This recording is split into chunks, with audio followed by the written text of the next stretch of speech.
Hello hi good evening. कैसे हैं आप सब? उम्मीद है बहुत अच्छे होंगे। आज हम लोग आए हैं एक बेहद महत्वपूर्ण चैप्टर लेकर के, जो कि आपके एग्जामिनेशन में बार बार पूछा जाता है और आप बार बार गलतियां करके आते हैं। तो आज एक ऐसा बेहतरीन कॉन्सेप्ट देंगे कि सब्जेक्ट वर्ब एग्रीमेंट, जिसको हम लोग सिंटैक्स भी कहते हैं और उसी को हम लोग हिंदी में वाक्य विचार भी कहते हैं, वो आपके लिए बेहद आसान होने वाला है। तो चलिए आज का जर्नी शुरू करते हैं हम लोग सब्जेक्ट वर्ब एग्रीमेंट के साथ, जो कि एक तरह से कह लीजिए कि ग्रामर का एक निचोड़ है, संपूर्ण निचोड़ है सब्जेक्ट वर्ब एग्रीमेंट। चलिए स्टार्ट करते हैं बच्चों। सिंटैक्स, ये सिंटैक्स का मतलब आपको समझना पड़ेगा। सिंटैक्स का मतलब होता है शब्द विचार, और इसका एक और, अगर इसको हम एक्सप्लेनेशन करें, एक्सप्लेन करें इसको, तो क्या है सिंटैक्स, ये जान लीजिए कि agreement of the verb with the subject, मतलब सब्जेक्ट और वर्ब के बीच के एग्रीमेंट को हम सिंटैक्स कहते हैं। ठीक है। और एक बात जान लीजिए दोस्तों कि इसका जो परिभाषा है, ये जो डेफिनेशन है इसका, ये डेफिनेशन अपने आप में एक बहुत बड़ा रूल है। ठीक है। डेफिनेशन अपने आप में बहुत बड़ा रूल है। मैं क्यों कह रहा हूं ऐसा, ये अभी आपको जस्ट पता लगने वाला है। A verb must agree with its subject in number and person. इसका मतलब आप समझ रहे हैं, एग्जाम्पल से समझाएंगे आपको, है ना। यानी कि एक वर्ब को मस्ट एग्री, उसको एग्री होना पड़ेगा, रहना पड़ेगा, किससे? इसके सब्जेक्ट के साथ। क्या चीज को ध्यान में रखते हुए? उसके नंबर को ध्यान में रखना है और उसके पर्सन को ध्यान में रखना है। नंबर कितने प्रकार के? दो, सिंगुलर और प्लूरल। पर्सन कितने? तीन। कौन कौन? फर्स्ट पर्सन, सेकेंड पर्सन और थर्ड पर्सन, है ना। तो ये सिंटैक्स हो गया। लेकिन आपको इतने से सेटिस्फाइड नहीं होना है। You must ask the question, sir where is the example? Sir example कहाँ है? एग्जाम्पल से तो समझाइए इसको। तो बच्चों देखिए, हम, आपके बहुत सारे दोस्त ऐसे होंगे जिनको आप काफी पसंद करते होंगे, जो आपके पास आते होंगे तो आपको बहुत अच्छा लगता होगा। लेकिन कुछ ऐसे भी होते हैं जिनसे हम बातचीत तो कर लेते हैं किसी तरह, लेकिन जब वो हमारे पास आते हैं ना, तो हमको जरा भी अच्छा नहीं लगता, बिल्कुल भी अच्छा नहीं लगता उनका आना, है ना। सेम कंडीशन यहाँ पर, इसमें सिंटैक्स में सेम कंडीशन है। कैसे? एक एग्जांपल हम लेकर के आपको दिखाते हैं। ठीक है। जैसे ही हैव ए बॉक्स। तो दोस्तों हमें बता सकते हैं इसमें क्या क्या आपको ऑड लग रहा है? आपको क्या ऑड लग रहा है? ये हैव ऑड लग रहा होगा आपको कि ही के साथ हमने हैव का प्रयोग कैसे कर दिया, है ना। तो ये देखिए, ये ही के साथ हैव का प्रयोग गलत माना जाता है। अगर हैज देंगे तो ही बोलेगा कि बहुत अच्छी बात, मेरा दोस्त मेरे पास आ गया, मैं इसको बहुत पसंद करता हूं, इसको अपने पास रहने दूंगा। लेकिन जब हैव आ गया तो आप, ये ही जो है हैव को नापसंद करता है, बोलता नहीं, हम तुम्हारे साथ रहने वाले नहीं है भैया, यहां से हट जाओ, यहां से चले जाओ, है ना। तो यही सब्जेक्ट वर्ब एग्रीमेंट है। लेकिन जैसे ही हम कहते हैं, ये क्या हो गया आपका? ये आपका इनकरेक्ट सेंटेंस हो गया, है ना। लेकिन ही और ही के साथ हैज लगा देंगे, ही हैज ए बॉक्स। अब बताइए ये क्या हो गया? ये करेक्ट हो गया। ठीक है। क्या हो गया? ये करेक्ट हो गया। कोई दिक्कत इसमें? तो he have a box, he has a box. एक और एग्जांपल लेते हैं आपको समझाने के लिए, है ना। एक और एग्जांपल पेज ऐड करते हैं। ठीक है। अच्छा चलिए कोई नहीं। एक एग्जांपल लेते हैं, जैसे कि I R A student, I R a student. तो आई कहता है, आई मतलब सब्जेक्ट कहता है कि हम आर के साथ वह खुश न है, हम उसको तलाक दे देंगे, है ना। हम किसके साथ खुश रहेंगे? हम एम के साथ हैप्पी रहेंगे। तो I am a student, I am a student, है ना। तो एम के साथ क्या हो गया? एम के साथ ये करेक्ट हो गया और आर के साथ जो है ये इनकरेक्ट हो गया। ठीक है। तो यही होता है सब्जेक्ट का वर्ब के साथ एग्रीमेंट, मतलब एग्रीमेंट मतलब सहमति, आपको सहमति देनी होगी, है ना। सहमति मिलेगी तभी आप साथ में रह सकते हैं, और सहमति नहीं रहेगी तो लात मार के भगा दिए जाएंगे, है ना। तो यहाँ पर आई और आर के बीच में सहमति नहीं, इसको लात मार के भगा दिया, बोला कि नहीं नहीं मेरे साथ एम रहेगा भाई, तब जो है हम रहेंगे, अन्यथा तुम्हारा हमारा तलाक, ठीक है। तो यही सब्जेक्ट वर्ब एग्रीमेंट होता है, ठीक। तो उम्मीद है कि आपको समझ में आ गया होगा कि सब्जेक्ट वर्ब एग्रीमेंट क्या होता है। देखिए दोस्तों, सब्जेक्ट वर्ब एग्रीमेंट जो है ये 3 बेसिक रूल्स पर चलता है, ठीक। एक रूल जो है इसका परिभाषा ही सबसे बड़ा रूल है। परिभाषा क्या है कि ये वर्ब मतलब एक क्रिया को मस्ट एग्री, उसको सहमत होना पड़ेगा। किससे सहमत होना पड़ेगा? तो विथ इट सब्जेक्ट, सब्जेक्ट के साथ। क्या चीज को ध्यान में रखते हुए? तो नंबर को और पर्सन को ध्यान में रखते हुए, है ना। क्यों बोल रहा नंबर एंड पर्सन? मान लीजिए कि आई है तो आई के साथ एम लगा, लेकिन वी के साथ एम लगेगा नहीं, वी के साथ आर लगेगा, लगेगा ना। तो वी के साथ आर लगेगा, कोई दिक्कत इसमें? तो इस चीज को ध्यान में रखते हुए हम लोग को सेंटेंस कंस्ट्रक्शन करना होता है, और ये बेहद महत्वपूर्ण है ना पार्ट है। सारे जितने भी कॉम्पिटिटिव एग्जाम्स होते हैं तो 3 से 4 क्वेश्चन निश्चित रूप से यहाँ से पूछे जाते हैं, और स्टूडेंट्स मतलब 3 के 3 आंसर गलत करके आते हैं। लेकिन आज के बाद आप लोग एक भी गलतियां करके नहीं आएंगे। इस वीडियो में अंत तक मेरे साथ बने रहेंगे तो, बाकी आप स्किप करते हैं या उसको फास्ट मोड में करते हैं तो आप अपने रिस्क पर कीजिए, ठीक है। चलिए आगे देखते हैं। नेक्स्ट है इसका सबसे बड़ा जो रूल है, ये है रूल इसका, क्या कि सिंगुलर सब्जेक्ट जो है वो सिंगुलर वर्ब लेगा, और दूसरा प्लूरल सब्जेक्ट जो है वो प्लूरल वर्ब लेगा, है ना। सिंगुलर सब्जेक्ट मतलब यदि कर्ता एक वचन हो तो क्रिया भी एक वचन होगा, और यदि कर्ता बहुवचन हो तो क्रिया भी बहुवचन होगा। रूल यही कहता है, लेकिन हम जैसे जैसे आगे बढ़ेंगे इसमें अपवाद आता चला जाएगा। अब बोलेंगे सर अपवाद क्या होता है, तो एक एग्जांपल से आपको हम समझा देते हैं कि किस अपवाद की हमने बात कही। रूल क्या है कि सिंगुलर सब्जेक्ट लेगा सिंगुलर वर्ब, हम लेते हैं, है ना। जैसे आई वाज एब्सेंट, है ना, मैं अनुपस्थित था। आई के साथ हमने क्या लगाया? वाज लगाया। आई के साथ हमने वाज लगाया, हक भी बनता है वाज के रहने का, है ना। तो ये सिंगुलर सब्जेक्ट है, सिंगुलर मतलब एक वचन, है ना। ये सिंगुलर सब्जेक्ट है, तो वाज क्या हो गया?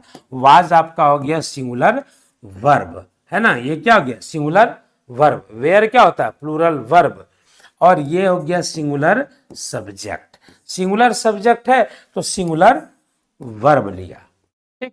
रूल तो सेट कर गया, लेकिन आप जब आगे बढ़ेंगे तो इसी रूल को एक रूल चुनौती देता है। कौन सा रूल जानते हैं? एक एग्जांपल लेते हैं, ठीक है। If I were a bird I would fly. देखिए यहां पर सब हवा हवाई हो गया, सब रूल जो है भीतर चला गया, है ना। If I were a bird, काश यदि मैं चिड़िया होता तो मैं उड़ता।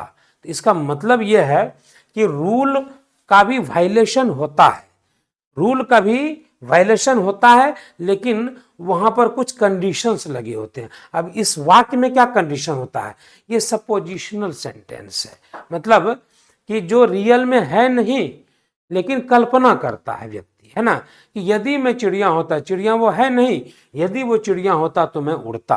तो ऐसे सेंटेंस में हम सिंगुलर सब्जेक्ट के साथ प्लूरल वर्ब का यूज करते हैं। इसी को एक्सेप्शन कहते हैं, अपवाद कहते हैं, समझ रहे ना। जैसे हिंदी में आप पढ़ते होंगे कि दीर्घ ईकार वाले जो शब्द हैं वो स्त्रीलिंग होते हैं, लेकिन जब अपवाद की बात करेंगे तो घी, दही और मोती, है ना, ये पुल्लिंग हो जाता है, ठीक है। घी महंगी नहीं है, घी महंगा है ना। दही खट्टी नहीं है, दही खट्टा है ना। तो जैसे उसमें अपवाद है उसी तरह इसमें भी अपवाद है। आई के साथ वाज लगना चाहिए, लेकिन एक ऐसा कंडीशन आ गया कि आई के साथ हमने क्या लगा दिया? आई के साथ हमने वेयर लगा दिया, यहाँ पे रूल टूट गया, ठीक है। लेकिन रूल टूटने के पीछे कुछ कारण है, उस कारण को भी हम लोग आगे चर्चा करेंगे। जैसे जैसे आगे बढ़ते जाएंगे वीडियो में, वैसे वैसे जो हम लोग मतलब इसको और डिटेल में एक्सप्लेन करते चले जाएंगे, और आपको 4 मार्क्स दिलाने की गारंटी भी साथ साथ मजबूत करते चले जाएंगे, है ना। तो चलिए आगे देखते हैं नेक्स्ट वीडियो में। अब देखिए नेक्स्ट स्लाइड में, सॉरी, तो ये क्या है, ये थर्ड इसका रूल है, थर्ड बेसिक रूल है। 3 बेसिक रूल है सिंटैक्स का। क्या पहला रूल है इसका डेफिनेशन कि a verb must agree with it subject in number and person, मतलब वर्ब को एग्री होना पड़ेगा इसके सब्जेक्ट के साथ, कर्ता के साथ। क्या चीज को ध्यान में रखते हुए, नंबर और पर्सन को ध्यान में रखते हुए, मतलब सिंगुलर और plural, first person, second person और थर्ड पर्सन, इन चीजों को ध्यान में रखते हुए काम करना होगा। और तीसरा जो है, अच्छा दूसरा वाला भी बताना था, सिंगुलर सब्जेक्ट एक सिंगुलर वर्ब, अभी जो बताए पिछले स्लाइड में, और प्लूरल सब्जेक्ट एक प्लूरल वर्ब। और ये तीसरा जो है बेहद महत्वपूर्ण, बहुत कंफ्यूजिंग, इसको ध्यान से देखिएगा, है ना। सावधानी हटी दुर्घटना घटी, ये वाला में वही सिस्टम है, ठीक है। तो देखिएगा, noun s plural, verb s singular, अच्छे अच्छे जो हैं वो मतलब चक्कर घिन्नी खा जाते हैं वो, कि ये क्या हो गया, है ना। अब हम आपसे क्वेश्चन पूछते हैं, ये गोज क्या है, ये गो क्या है, ये स्लीप क्या है, ये स्लीप्स क्या है, ये बॉक्स क्या है, ये बॉक्सेस क्या है, ऑक्स हो गया, ऑक्सन हो गया, बॉय हो गया, बॉयज हो गया। अगर हम आपको ढूंढने कहें इसमें सिंगुलर और प्लूरल, तो आप क्या कहिएगा बताइए। आप तो सीधा देखिएगा कि GOES है, ये हो गया प्लूरल। अरे भैया एकदम गलत बात है ना। हम क्या बोल रहे हैं कि वर्ब में अगर SES लग जाए अंत में भाई मेरे, तो वो सिंगुलर, और नाउन में अगर SES लग जाए तो वो प्लूरल। अब जैसे क्या, ये बॉय क्या है बताइए आप, बॉय क्या है, बॉय नाउन है ना। अब बॉय में एस लगा देते हैं, boy plus s equal to क्या हो गया, बॉयज हो गया ना। Boy plus s equal to क्या हो गया, बॉयज। और ध्यान रखेंगे, जैसे जैसे ध्यान रखेंगे कि गो प्लस ES क्या हो गया, go plus ES is equal to goes. तो ये बॉय प्लस एस जो हो गया बॉयज, ये हो गया प्लूरल, ध्यान रखना है। लेकिन गो में ES जैसे लगाए, जैसे ही गोज बन गया यानी वर्ब का 5वां फॉर्म हो गया, तो वो हो गया सिंगुलर। याद रखिएगा, इसका मतलब साफ सुथरा मतलब ये हो गया, नोटेबल बात ये हो गया, है ना। नोट यहां पर यही करिएगा कि V1 जो है हमेशा प्लूरल होता है ना। वर्ब का पहला रूप हमेशा क्या होता है, प्लूरल, और V5 हमेशा क्या होता है, सिंगुलर। धोखा नहीं खाइएगा इसमें, है ना। वर्ब का 5वां फॉर्म क्या होगा, सिंगुलर, और वर्ब का पहला फॉर्म क्या होगा, प्लूरल। जैसे गो जो है वो आपका है क्या, बताइए तो, गो प्लूरल की सिंगुलर, कंफ्यूज मत होइएगा। ये वर्ब का पहला फॉर्म है, ये क्या होना चाहिए बताइए, क्या होगा, ये होगा आपका प्लूरल, है ना, प्लूरल हो जाएगा। और लेकिन जैसे ही गोज हो गया, ये हो गया आपका सिंगुलर। ये याद रखिएगा इस चीज को, है ना। यही चीज समझाना है, ये जो समझ गया ना, उसको पूरे ग्रामर में कहीं दिक्कत नहीं होना। इसी में बहुत ज्यादा कंफ्यूजन होता है। तो इस नोट को आप अपने कॉपी में स्क्रीनशॉट लेकर के फटाफट कर लीजिए, है ना। दिमाग में इसको रखिए, एडजस्ट करिए, तभी आप सिंटैक्स को सीख सकते हैं। तो चलिए हम लोग चलते हैं रूल नंबर 1 की ओर, है ना। रूल नंबर 1, छोटे मोटे रूल को हमने थोड़ा अवॉइड किया है, और जो रूल्स इंपॉर्टेंट है एग्जामिनेशन के लिए, वो रूल हम आपके लिए लेकर के आए हैं। देखिए सबसे फर्स्ट रूल क्या है आपके लिए, जो बहुत पूछा जाता है एग्जामिनेशन में, कि आर्टिकल हो और आर्टिकल के साथ जो है पजेसिव एडजेक्टिव हो, है ना। या तो आर्टिकल हो या पजेसिव एडजेक्टिव हो, फिर उसके बाद सिंगुलर नाउन हो, SN मतलब सिंगुलर नाउन हो, और वो एंड से जुड़ा हो। किससे जुड़ा हो, एंड से, और एंड के बाद फिर सिंगुलर नाउन हो तो उसके बाद आने वाला जो वर्ब होगा वो सिंगुलर वर्ब होगा। यही रूल है। एक एग्जांपल समझाते हैं आपको।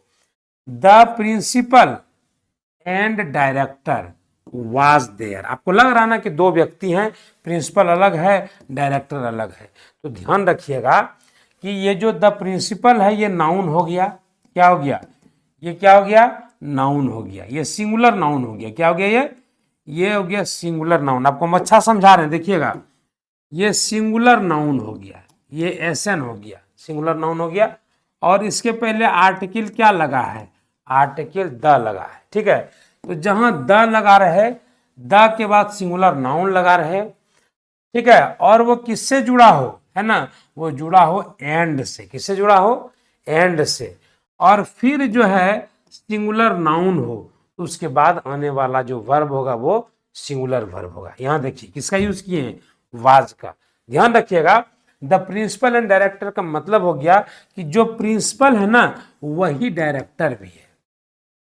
लेकिन अभी आगे के स्लाइड में बताएंगे आपको कि the principal and the director अगर हो जाएगा तो समझिए कि हम दो अलग अलग व्यक्तियों की बातें कर रहे हैं। यहां पर क्या है, यहां पर जो प्रिंसिपल है वही डायरेक्टर है। यहां केवल एक द अगर लग जाए ना तो मीनिंग चेंज हो जाएगा। समझ बात को, द अगर लग जाए तो मीनिंग चेंज हो जाएगा। उसी तरह यहां पर देखिए, माई अंकल एंड गार्जियन, यही रहता my uncle and my guardian, तो दो अलग अलग व्यक्ति होते हैं कि मेरे अंकल अलग हैं, गार्जियन अलग हैं। लेकिन यहां पर जो अंकल हैं वही उसके गार्जियन भी है। क्या करने आए हैं, तो हैज कम टू सी मी, वो मुझसे मिलने आए हैं। ठीक है, याद रखिएगा दोस्तों, हैव को माना जाता है प्लूरल और हैज को माना जाता है सिंगुलर, है ना। तो ये भी ध्यान में रखना है आपको। ठीक, my uncle and guardian has come, अगर रहता my uncle and my guardian तो यहां पर हैव हो जाता। अगला स्लाइड में वही होने वाला है। चलिए देखते हैं, आगे की ओर बढ़ते हैं। देखिए हुआ ना, the principal and the director, मतलब अब यहां पर प्रिंसिपल अलग और डायरेक्टर अलग। तो यहां पर जब दो व्यक्ति है तो वेयर का प्रयोग करेंगे। उसी तरह माई अंकल अलग, माई गार्जियन अलग, यहां पर हैव जो है ये प्लूरल वर्ब कहलाता है ना। यहाँ वेयर जो है ये प्लूरल वर्ब कहलाता है। तो इसमें ध्यान रखना पड़ेगा आपको। ठीक है, आगे आपको एक और एग्जांपल मिल सकता है। जैसे हम आपको बताते हैं, जैसे a black and a white dog, है ना, वेयर रनिंग। मतलब समझे कि ब्लैक के पहले भी ए और व्हाइट के पहले भी ए, मतलब कुत्ता यहां दो गो है। कौन कौन कुत्ता है, एक ब्लैक कलर का है और दूसरा व्हाइट कलर का है। एक ब्लैक कलर का, दूसरा व्हाइट कलर का है। ठीक है, लेकिन अगर इस तरह रहेगा कि a black and a white dog, है ना, a black and a white dog, तो यहां क्या हो जाएगा, वाज रनिंग। इसका मतलब ये हो गया कि जो कुत्ता है वो थोड़ा काला भी है, थोड़ा उजला भी है। ठीक है ना, एक ही कलर, मतलब दो कलर का कुत्ता होता है ना, बहुत सारा कुत्ता दो कलर मिक्स होता है। तो ये black and a white dog was running, मतलब डॉग एक ही है लेकिन कलर उसमें थोड़ा उजला है, थोड़ा काला है, वो दौड़ रहा था। लेकिन जहां दोनों में अलग अलग आर्टिकल लग गया वहां पर प्लूरल का प्रयोग हो गया। तो इसमें थोड़ा सावधानी रखना पड़ेगा। बेहद इंपॉर्टेंट चैप्टर है परीक्षा के दृष्टिकोण से।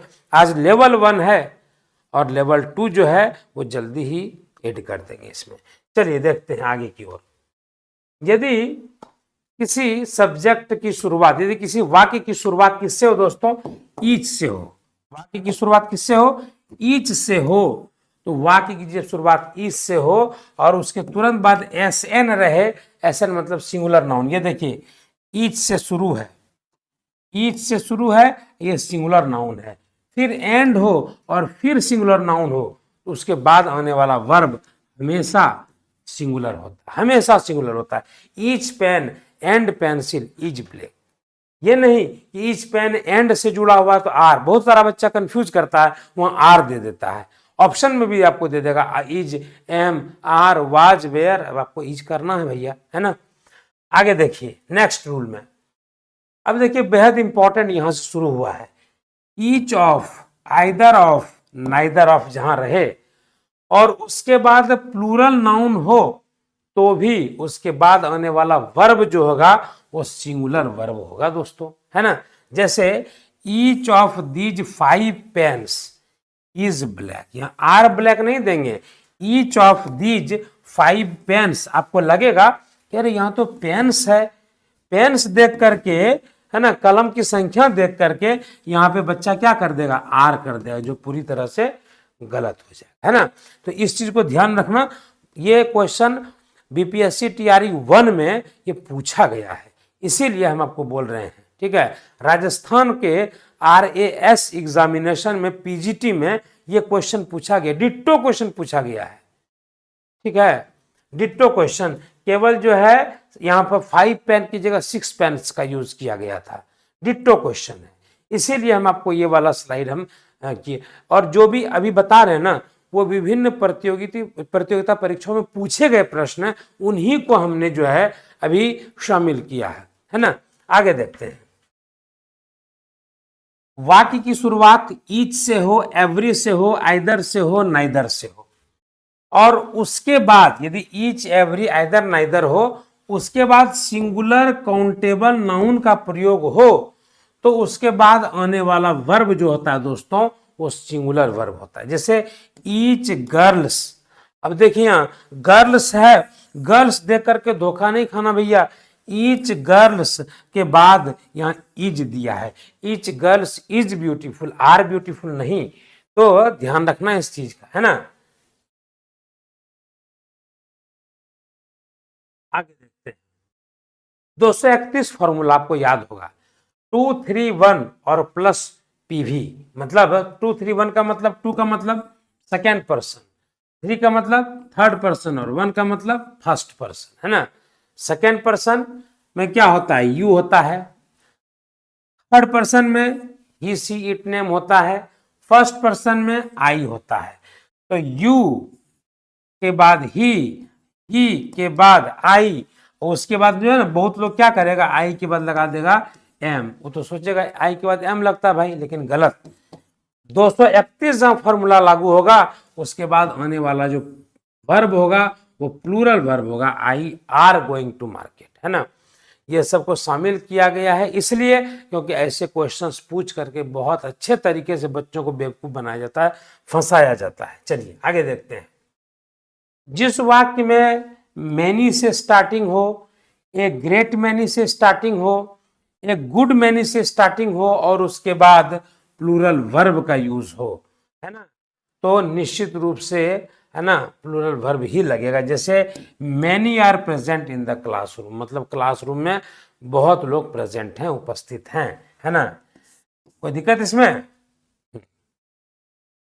नेक्स्ट देखिए, जिस वाक्य की शुरुआत किससे हो, मैनी ए से और मैनी एन से, उसमें सिंगुलर काउंटेबल नाउन लगा हो, क्या लगा हो, सिंगुलर काउंटेबल नाउन।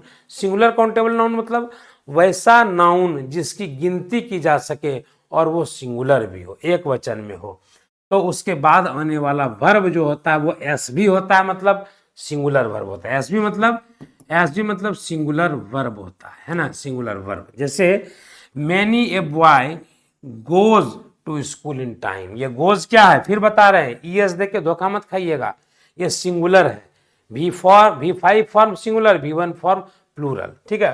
तो many a boy goes to school in time, यहाँ पर गोज लग गया, मैनी ए के बाद आने वाले में हम लोग प्लूरल सिंगुलर वर्ब का यूज करेंगे। जैसे मैनी एन ऑरेंज वाज, है ना, many an orange was rotten, were rotten नहीं होगा, ध्यान रखोगे इस चीज का, है ना। मैनी एन में वाज का प्रयोग हमने किया।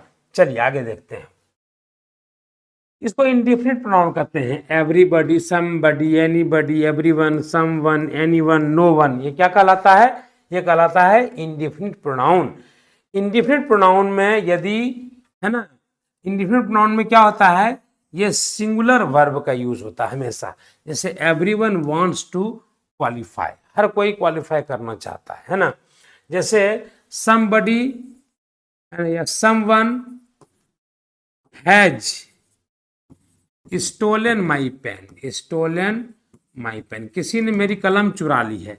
यहाँ हैज क्या हो गया, सिंगुलर हो गया, तो सिंगुलर वर्ब का प्रयोग होता है।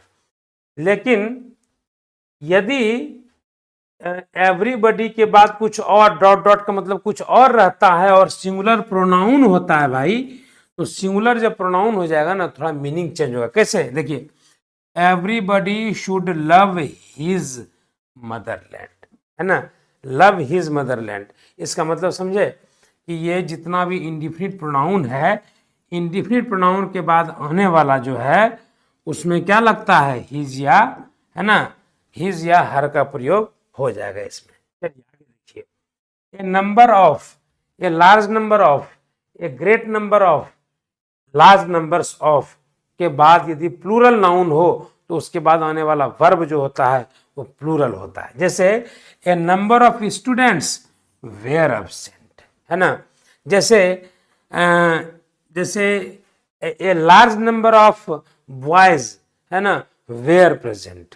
तो ये इन सबसे जिसकी शुरुआत हो उसमें प्लूरल वर्ब का प्रयोग निश्चित होता है। लेकिन ये भी याद रखिएगा कि जहां एक ही जगह द का यूज हो जाए तो उसमें हमेशा हमेशा, है ना, सिंगुलर वर्ब का प्रयोग होगा। देखिए, द नंबर ऑफ रहे और प्लूरल नाउन रहे और सिंगुलर वर्ब का प्रयोग है। जैसे the number of boys is 60, number of boys is 60, boys है फिर भी इज लगा, क्यों लगा, क्योंकि ये सर्टेन नंबर को शो करता है ये। चलिए आगे की ओर बढ़ते हैं।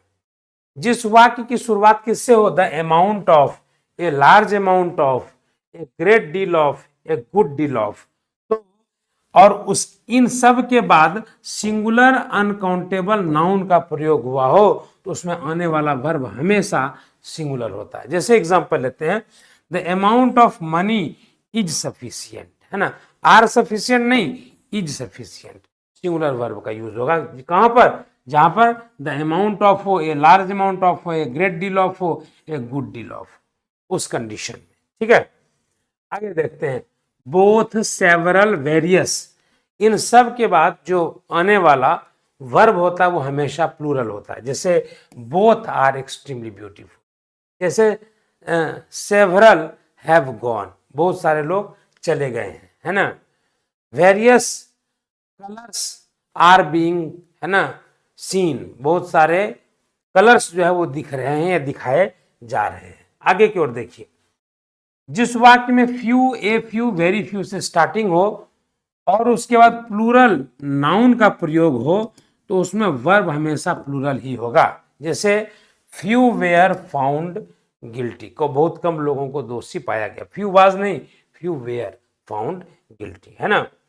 नन या नन ऑफ हो और सिंगुलर अनकाउंटेबल नाउन हो तो उसमें आने वाला वर्ब हमेशा सिंगुलर वर्ब होता है। जैसे नन हैज ईटन येट, किसी ने अब तक नहीं खाया है, तो नन के बाद क्या लगा, हैज लगा।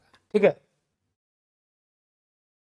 एनी हो और एनी के बाद सिंगुलर, एनी के बाद हमेशा जो है क्या होगा, दोनों ही चीज का प्रयोग हो सकता है, सिंगुलर वर्ब का भी और प्लूरल वर्ब का भी। जैसे देखिए, does any of them know या do any of them know, ये दोनों ही क्या है, करेक्ट है, इसको इनकरेक्ट कोई नहीं कर सकता। ठीक है, नेक्स्ट देखते हैं, ऑल का मतलब जो है एवरीथिंग के अर्थ में हो तो ऑल इज रेडी, और एवरी वन के किसी व्यक्ति के अर्थ में हो, प्रत्येक व्यक्ति के अर्थ में, बहुत सारे व्यक्ति के अर्थ में हो तो ऑल आर वेल, है ना। मतलब जैसे घर के सभी सदस्य ठीक हैं तो बोलेंगे ऑल आर वेल, सभी लोग अच्छे हैं, है ना। जैसे घर के सभी लोग तैयार हैं तो ऑल इज रेडी। ये हम लोगों का जो है बेसिक पार्ट था। इस बेसिक पार्ट के बाद हम लोग कल एडवांस पार्ट में चलेंगे और डीप में जाएंगे, सिंटैक्स को बहुत अच्छे तरीके से हम लोग डील करेंगे, इसमें बहुत अच्छे मार्क्स लाएंगे। मिलते हैं फिर बहुत जल्द नेक्स्ट वीडियो में।